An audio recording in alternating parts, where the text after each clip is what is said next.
Bismillahirrahmanirrahim. Assalamualaikum warahmatullahi wabarakatuh.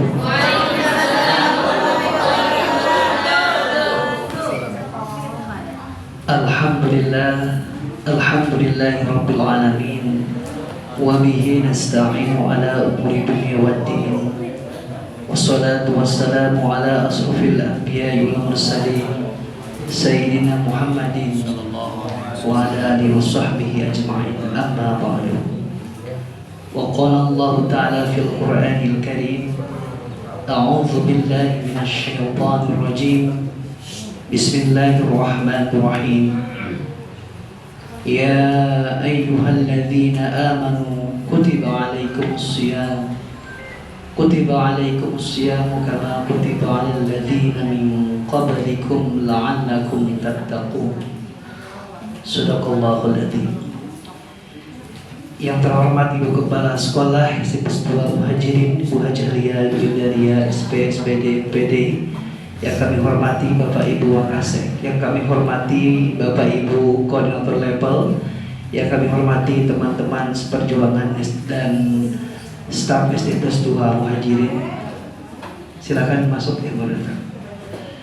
Tiada kata yang paling indah untuk kita ucapkan pada siang hari ini kecuali memanjatkan puji dan syukur kehadirat Allah Subhanahu wa Ta'ala yang telah memberikan nikmat yang begitu besar, terutama nikmat iman, nikmat Islam, dan nikmat sehat bagi kita semua, sehingga kita bisa berkumpul di tempat ini. Mudah-mudahan Allah muliakan. Amin ya Allah ya Rabbal alamin.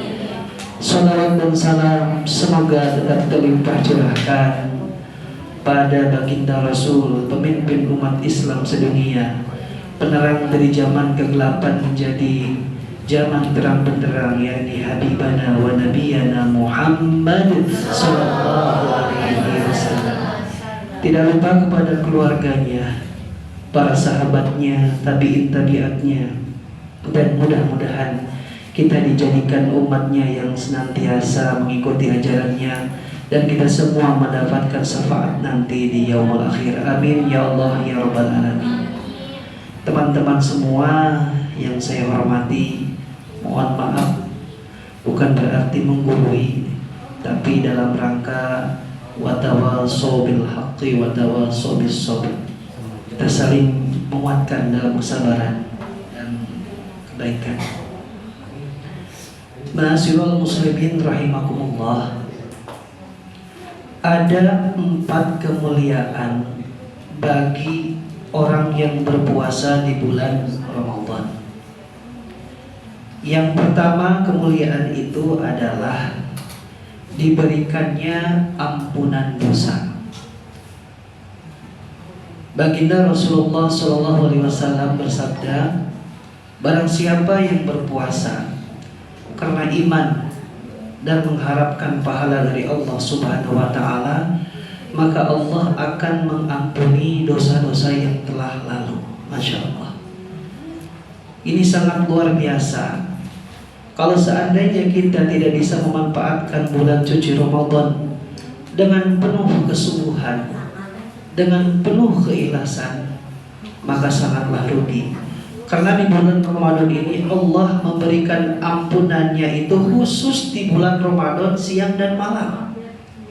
Tidak ada lagi bulan yang diberikan ampunan Allah setiap saat diberikan pada siang dan malam kecuali di bulan Ramadan.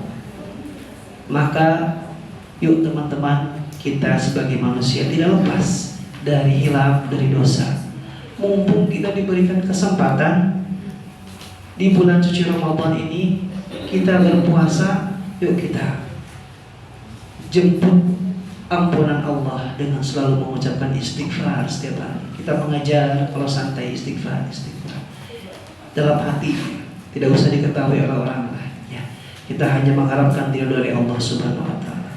Sayang kalau seandainya kita tidak memanfaatkan bulan Ramadan dengan sebaik-baiknya. Sebelum Ramadan kita ingin ketemu dengan Ramadan, tetapi setelah bertemu dengan Ramadan kita sia-siakan, sungguh rugi orang tersebut. Yang kedua, kemuliaan yang akan didapatkan oleh orang yang berpuasa di bulan Ramadan adalah dia akan masuk surga Ar-Rayyan. Barang siapa yang berpuasa ya di bulan Ramadan ini, maka dia akan masuk surga Ar-Rayyan. Hadis riwayat Bukhari dan Muslim. Masuk ke dalam surga melalui pintu Ar-Rayyan, yang tidak semua orang bisa masuk ke surga itu kecuali orang yang saum, orang yang berpuasa. Dua kata saum dan qiyam tidak lepas dari dua kata ini. Siangnya kita melakukan saum, malamnya kita qiyam. Qiyam di sini bisa diartikan melaksanakan sholat tarawih atau kita melaksanakan sholat tahajud. Jadi kalau seandainya seseorang berpuasa, di malam harinya dia tidak mengamalkan amalan qiyam, tidak sholat malam, maka kurang sempurna. Mulai dari saat ini mari kita sempurnakan teman-teman ya. Kapan lagi kita akan bertemu Ramadan? Yang ketiga, kemuliaan yang akan diberikan pada orang yang berpuasa Ramadan adalah mustajab doa. Doanya akan diijabah, doanya akan digabulkan, apalagi ketika menjelang berbuka puasa. Jadi ketika azan Allahu Akbar, jangan langsung minum. Bismillahirrahmanirrahim. Panjatkan keinginan Bapak Ibu, hajat Bapak Ibu yang ingin sehat, yang ingin bahagia dunia akhirat, yang ingin sakinah mawaddah warahmah, yang ingin banyak rezeki, apapun itu hajat Bapak Ibu, silahkan pintakan sebelum berbuka. Kan itu waktunya diijabah. Jangan langsung. Nah setelah berdoa baru kita bismillah, kemudian membaca doa sebelum buka. Kita berbuka dengan yang manis-manis. Silakan. Ya. Itu hadis riwayat Tirmizi. Kemudian yang keempat, kemuliaan yang akan diberikan pada orang yang berpuasa adalah akan mendapatkan kebahagiaan di dunia dan akhirat. Dua kebahagiaan. Hadis riwayat Bukhari Muslim. Dua kebahagiaan itu ada satu di dunia dan satu di akhirat. Yang satu di dunia adalah bahagianya orang yang saum itu ketika akan berbuka. Betul tidak? Masya Allah. Seolah-olah haus, lapar, dahaga itu hilang seketika dengan rasa bahagia bertemu dengan berbuka puasa. Dan yang kedua, bahagianya itu orang yang berpuasa akan dirasakan nanti di akhirat, yaitu bertemu dengan Allah Subhanahu wa Ta'ala dengan pahalanya itu. Bayangkan kalau kita bertemu dengan Tuhan kita, jangankan bertemu dengan Tuhan kita, dengan seseorang yang kita idolakan, kita sampai bangganya. Apalagi ini bertemu dengan Tuhan kita. Siapa yang tidak mau bertemu dengan Allah? Pasti mau. Maka dari itu, teruskan niat kita, ikhlaskan untuk puasa ini dengan benar-benar kesungguhan. Lakukan ini untuk mencapai takwa. Tadi di mukadimah saya mengatakan, saya menjelaskan, saya membacakan surat Al-Baqarah ayat 183 yang merupakan dasar dari saum. Di sana dikatakan la'allakum tattaqun. Menurut para ulama, menurut ilmu nahwu, kata la'alla ini adalah ketika menggunakan kata la'alla itu ada sebuah harapan, ada sebuah keinginan besar. Tetapi untuk mewujudkan keinginan yang besar itu perlu adanya kesungguhan, perlu adanya perjuangan dan keikhlasan. Apa yang kita inginkan? La'allakum tattaqun. Kita menjadi orang-orang yang bertakwa. Karena takwa surga, maka antara surga dan takwa itu akan saling bersandingan. Tidak mungkin tidak takwa akan masuk surga, tapi masuk surga karena takwa. Maka untuk mencapai takwa ini, untuk mencapai 4 kemuliaan ini, Rasulullah SAW memberikan kurikulum Ramadan kepada kita. Minimal ada 3, saya singkat. Untuk mencapai 4 kemuliaan ini, 1 mendapatkan ampunan, yang kedua masuk surga melalui pintu Ar-Rayyan, yang ketiga mustajab doa, dan yang keempat kita mendapatkan kebahagiaan dunia dan akhirat. Kurikulum Nabi dengan sahabat ada 3. Yang pertama, meningkatkan sholat kita. Untuk mencapai kemuliaan dan takwa, yang pertama meningkatkan sholat. Meningkatkan sholat berarti bukan lagi mengerjakan, tetapi menambah. Yang tadinya fardu ditambah dengan yang sunnah. Baik itu yang rawatib, yang 12 rakaat, 2 rakaat sebelum subuh, 4 rakaat, ada yang mengatakan 2 atau 4 rakaat sebelum duhur, 2 rakaat setelah duhur, 2 rakaat setelah maghrib, 2 rakaat setelah isya. Kalau seandainya kita konsisten mengerjakan sholat rawatib, insya Allah sampai akhir kiamat lagi, sampai akhir kita meninggal, maka Allah akan membangunkan bangunan di surga buat kita. Kalau seandainya kita konsisten, itu ya. Kemudian yang lainnya, misalkan kita sholat tahajud atau sholat duha. Sholat duha itu ada 3. Ada yang awal, ada yang pertengahan, ada yang akhir. Itu beda-beda maksudnya. Jadi jangan menganggap sholat duha itu mempermudah rizki. Kalau seandainya sholat subuh itu jam 5.30, berarti 1 jam setengah. 1 jam setengah dari sana berarti jam 6. Itu awal duha. Awal duha namanya syuruk. Ya, awal duha itu 6 sampai jam 8. Itu kerjakan 2 rakaat. Ya, 2 rakaat. Kalau Bapak Ibu mengerjakan 2 rakaat itu dengan sempurna, pahalanya sama dengan bukan melaksanakan ya.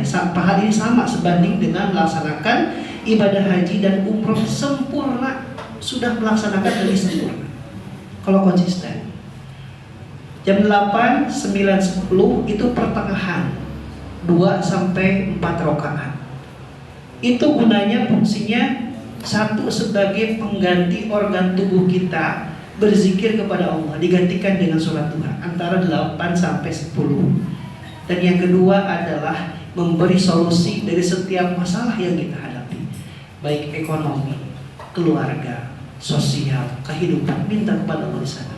Dan yang terakhir adalah 10 sampai 11 itu adalah waktu akhir duha, 2, 4 sampai 8 rakaat. Itulah fungsinya untuk kalau kita ingin hajatnya rezeki insya Allah. Tapi kalau bisa mengerjakan, kemarin kata Pak Ustadz Ikin, kita mengerjakan sholat tahajud, duha, bukan karena teriming-iming oleh fadilahnya, teriming-iming oleh keutamaannya, tetapi lakukan setiap kebaikan hanya untuk mengharap ridho Allah. Itu yang sulit.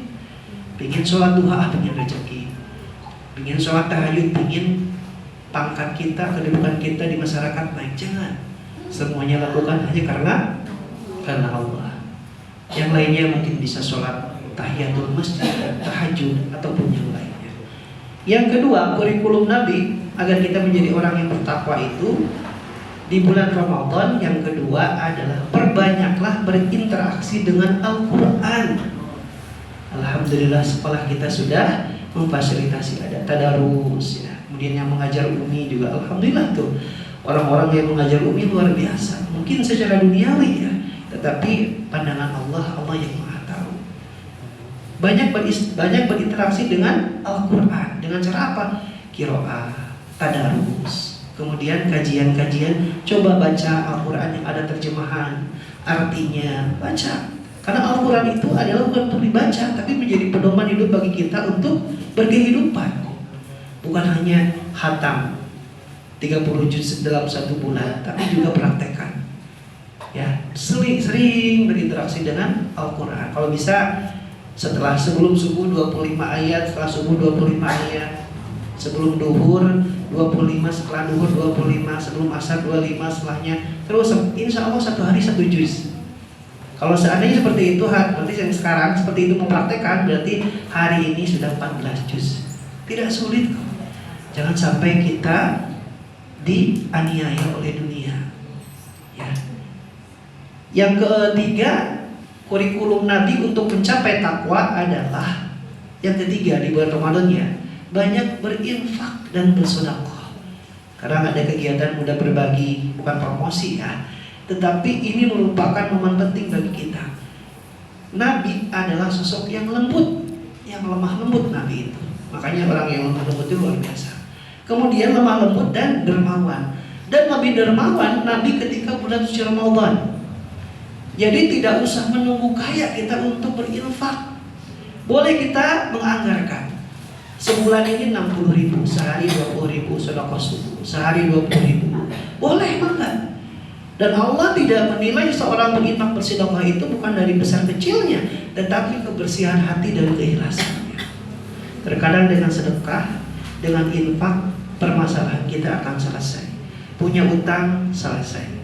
Punya masalah di kerjaan yang tidak selesai, Allah akan berikan solusi yang tidak terduga-duga. Tidak punya uang, Allah akan mendatangkan rezeki. Bahkan yang dia tidak minta pun Allah akan datangkan.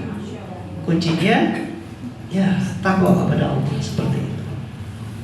Sedekah. Kalau kita, apalagi di bulan suci Ramadan ini, kalau kita memfasilitasi menyiapkan makanan bagi mereka yang berbuka, kita punya misalkan jatah 30 orang, dikasih anak yatim, buka bersama. Insya Allah ketika kita memberikan makanan 30 orang ini, maka kita juga akan mendapatkan pahala. Yang kita beri makan itu sama pahalanya tanpa dikurangi. Masya Allah. Jadi kalau ada rezeki, sok manfaatkan. Gak usah orang lain tahu lah, cukup kita aja. Cukup kita sama Allah yang tahu. Nah, seperti itu. Nah, teman-teman semua, itu adalah 3 kurikulum Ramadan yang harus kita konsistenkan untuk mencapai takwa. Meningkatkan sholat, banyak berinteraksi dengan Al-Quran. Yang ketiga, berinfak, bersedekah, kurangi gibah, kurangi berbicara yang tidak baik. Di bulan suci Ramadan itu meskipun mungkin hal biasa, tapi mohon maaf kalau kita menggunjingkan orang lain, membicarakan orang lain yang meskipun benar, orang lain melakukan itu, rugi. Kebaikan kita disedot sama dia. Kemudian kekurangan-kekurangan dia ditampilkan kepada kita. Jadi sebenarnya kalau ada orang yang membicarakan kita, itu kita yang untung kalau kita tidak membalasnya. Tapi kuncinya memang hati kita harus ikhlas, ya, harus ikhlas. Karena memang api dibalas dengan api tidak akan padam, tapi harus balas dengan kebaikan juga. Dikisahkan ada 2 sahabat, misalkan si Abdul sama si Fulan. Si Abdul ini sangat soleh tahajudnya, sholat duhanya, ya. Kemudian infaknya, sudah umroh, kemudian sudah haji. Pokoknya berbuat baik kepada orang luar biasa. Tetapi di tahun 2000 dia meninggal duluan. Kemudian dikisahkan ya, ala kisah ya. Kemudian si Fulan ini temannya, dia orangnya biasa, jarang sedekah, belum pernah umroh, belum pernah haji, hanya melaksanakan yang 5 waktu, ya, subuh, zuhur, isya, maghrib, seperti itu, biasa, nggak tahajud kan. Tetapi di akhirat pahalanya lebih meningkat yang si Fulan ini. Kenapa? Karena di waktu ketika si Abdul meninggal tahun 2000, si Fulan meninggal tahun 2004. Ternyata si Fulan ini yang biasa-biasa mengalami 2 Ramadan. Dan di 2 Ramadan itu dia memaksimalkan puasanya, sholat tarawihnya, infaknya, baca Qurannya. Kalau kita di hari-hari biasa kita berinfak, saudara, itu 700 kali 10. Tetapi kalau seandainya di bulan Ramadan, kali 10 lagi. Apalagi kalau kita ketemu dengan Lailatul Qadar. Itu rahasia Allah. Makanya kalau berniat ingin ketemu dengan Lailatul Qadar, jangan berniat di 10 hari. Di awal, ya Allah, sampaikanlah saya pada Lailatul Qadar. Ya Allah, sampaikanlah saya pada Lailatul Qadar. Cukup terus dan kurangi sikap yang kurang baik. Yang biasanya mungkin di luar bulan Ramadan itu kita hurry yang berlebihan. Kalau pada bulan Ramadan jaga lisan, jaga hati, jaga pandangan. Memang sulit. Tapi minimal kalau kita misalkan di media sosial melihat hal-hal yang tidak baik, palingkan. Kalau terlihat ya nggak apa-apa. Tapi kalau saya lihat terus itu yang kurang baik. Tapi yang nggak baik itu ada yang pornografi dilihat terus, itu yang nggak baik. Tapi kalau terlihat, palingkan. Langsung palingkan. Kan bahasanya kan palingkan. Kalau memang tidak sengaja seperti itu. Ya teman-teman, mudah-mudahan dengan kurikulum Ramadan ini yang tadi 3, ya Allah mengantarkan kita menjadi insan yang bertakwa, muttaqin, ya. Sehingga nanti Betul, ketika Idul Fitri itu bagi orang yang konsisten dengan itu, dan ketika hari Idul Fitri benar-benar kemenangan besar. Dan rugilah bagi orang yang menyia-nyiakan. Kadang kita aneh ya, sebelum Ramadan kita itu ingin ketemu Ramadan ya. Allahumma barik lana fi Rajab wa Sya'ban wa barik Ramadan. Terus berdoa. Ketika ketemu Ramadan disia-siakan. Kapan lagi? Kapan lagi kita akan bersungguh-sungguh dalam Ramadan? Mungkin saja cita-cita kita, angan kita, ingin kita hoyong mobil, hoyong bumi, hoyong naon segala rupi, berlomba dengan waktu ajal kita, kematian kita. Ada kan? Ada. Ada orang tua yang mengumpulkan terus hartanya banyak sampai punya sawah, punya kebun, punya mobil, tapi ketika ingin bahagia, membahagiakan anaknya, cucunya, dia di perjalanan meninggal. Kita berlomba dengan kematian. Kapan lagi kita akan berbuat lebih baik, minimal lebih baik lagi, lebih baik untuk pribadi lah, untuk pribadi, untuk keluarga, sebagai istri bagaimana, sebagai suami bagaimana, sebagai guru seperti apa, seperti itu. Silakan. Kapan lagi kita, mungkin saja ini adalah Ramadan terakhir buat kita. Ajal wallahu alam. Tidak harus diawali oleh sakit kematian itu, dan tidak harus diawali dengan kecelakaan. Ada orang yang sujud meninggal, bahagia. Ada orang yang sedang khutbah meninggal.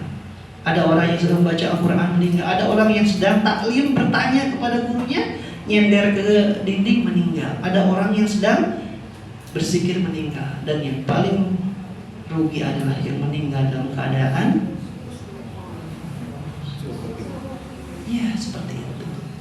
Ada orang yang meninggal ketika berjudi. Ada orang yang meninggal ketika berzina. Ada orang yang meninggal ketika maling.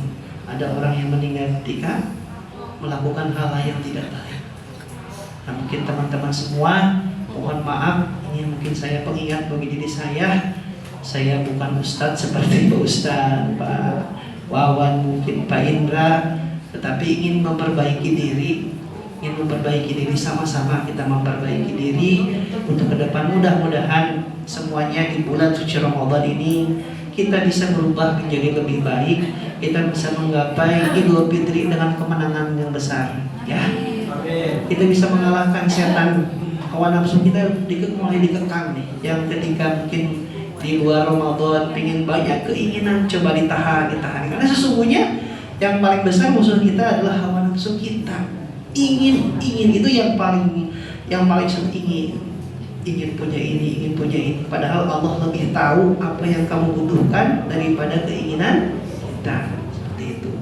Sekali lagi mohon maaf teman-teman apabila ada kata-kata yang kurang berkenan. Sekali lagi ini hanya sharing, bukan memberikan ilmu. Tentunya ada yang lebih tahu, tentunya ada yang lebih pakar dibanding saya. Mudah-mudahan bermanfaat, mudah-mudahan kita terus saling menguatkan. Mohon maaf apabila ada kata-kata yang kurang berkenan dan kata-kata yang tidak pas, mohon dimaafkan ya.